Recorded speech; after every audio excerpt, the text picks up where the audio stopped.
Hey Gio, I'm glad you took the time to do this interview with me. I wanted to talk with you about your life in the Philippines and how you ended up in Southeast Asia. Do you want to tell us why you chose the Philippines and not a different country in Southeast Asia? So I originally came here in 1983 with the US Navy. And at that time, I really fell in love with the Philippines. And I was only here for 3 months the first time. And then we came back on my Navy ship 6 months later, and I was here for a couple more weeks. And I would say during that time, I had deja vu. I saw older people living in Olongapo. They were retired, and I saw that they were living a pretty good life. And so I thought at that time, at 20 years old, I said, maybe I'll come back when I'm ready to retire. So here I am. Why did I choose the Philippines over another place? I can't really say I ever did that. I more or less just fell in love with the Philippines, and now this is home. Based on what I have learned about you so far, it appears to me that you are among the few expats who managed to convert to a more local lifestyle. Can you break down your lifestyle and what you spend on your living expenses and what you get for your money? I live a very blessed life, and that has not changed from me living in the US to moving here to the Philippines. And what I mean by that is I now currently live with my best friend and her family and have no cost of living whatsoever. All of my expenses are whatever I want to spend money on. So I don't have the same lifestyle I did when I originally came here 5 years ago. And honestly, my cost of living back then was right around $200 to $250 per month. I had no assistance whatsoever at that time. I was living by myself in very nice places, buying my own food, taking the bus. The transportation here is excellent. There's no need for private transportation like you would have in a lot of places that you would live in the US or in another foreign country. Here, you can take the bus, you can get just about anywhere you want. If you're retired here, you're just trying to get to the local store, that's not a problem. And the other thing to realize here in the Philippines is that when you live in small communities, it's nothing like a small community in the United States or another foreign country. The small communities here are very prosperous. You have lots of businesses, even malls, shopping malls, even McDonald's in these very small communities because there's lots of people here. There's lots of people shopping, and they support all of the businesses, hundreds of businesses in these small towns, where in, I know the US, you might only have a handful of businesses and they are really struggling to survive. But that's not the case here. Businesses here are thriving, and to live in a small community is probably more ideal for a foreigner than living in a major city, because in a small community, you're going to get to know the people. They're going to watch out for you. Where if you're in a big city, that's not necessarily going to happen.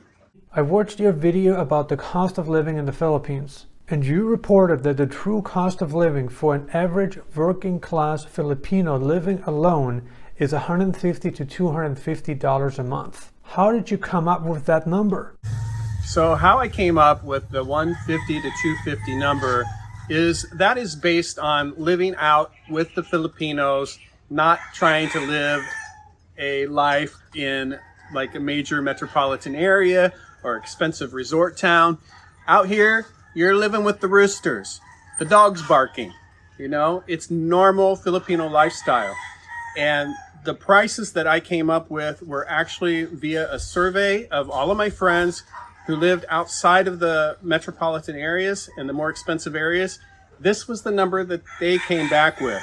And in fact, some came back with even lower numbers, but I didn't want to scare anyone to really think that it's not possible to live here on very little. But obviously, it is.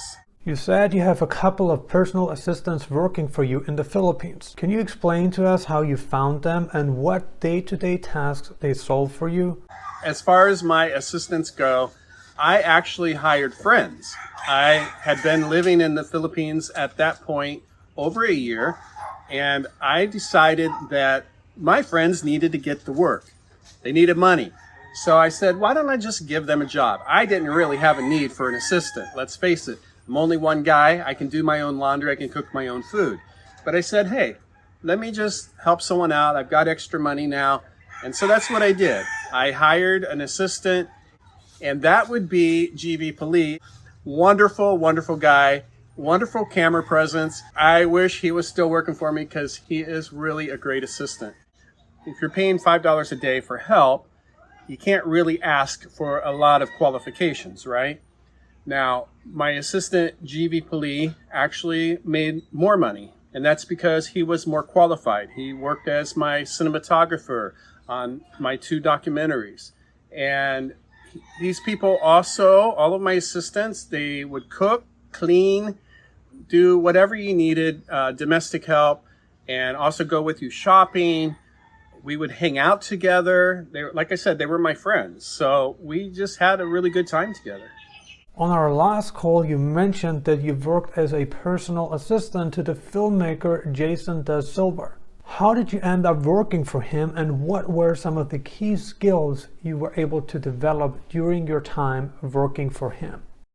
I actually went and saw a movie by Jason many years before I ever worked for him. And when I saw that movie, I believe it was When I Walk, I had some deja vu during that, thinking, wow, this guy would be wonderful to know or to work for. And so I applied for that position, was immediately hired, and I worked with Jason, I believe it was for 3 years, maybe a little longer. I was more in the creative part, so I was helping him with the writing, and I was also, as a creative myself, able to help him with the editing of the writing, and we developed a really strong bond. As far as my skills go, I'm always learning.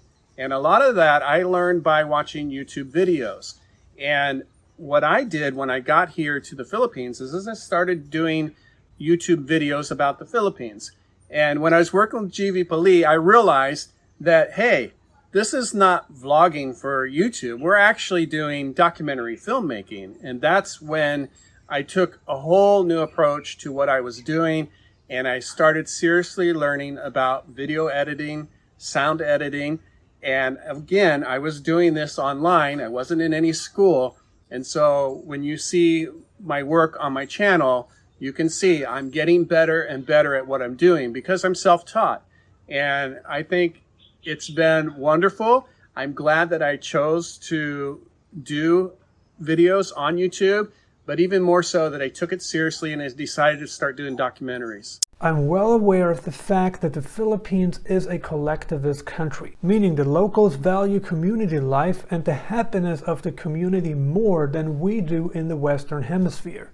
It seems to me as if you're among the few people I've gotten to know who managed to actually integrate with the locals in the Philippines and live like a local. How did you do it?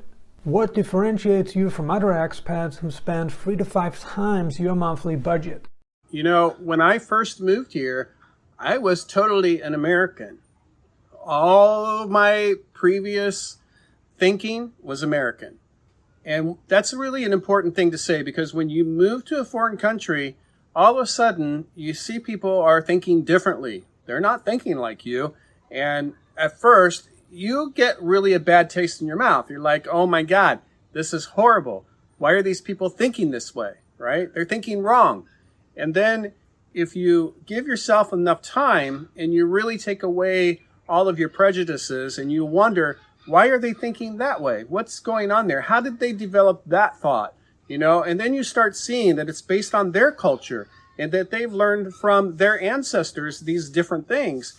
And then eventually you're like, wait a minute, I actually like that better than the way we do it back in America. And one of the things that I love here in the Philippines is that you can build your own little shack. You don't need to build a big fancy house. And that's important because when you're getting started, that's a good way to start here as a Filipino. You just do what you can do. You don't have to have a fancy house. And so I think that's a much better system than what we have back in the US, because back there, you can't go and just build a shack. I mean, for God's sake, they will tear it down, right? But here, no, that's not going to happen. And that's why you see a lot of these houses don't have a lot of money put into them. Why? It's not required. Now, if you really want to know more about integrating with the Filipinos, watch my video on culture shock.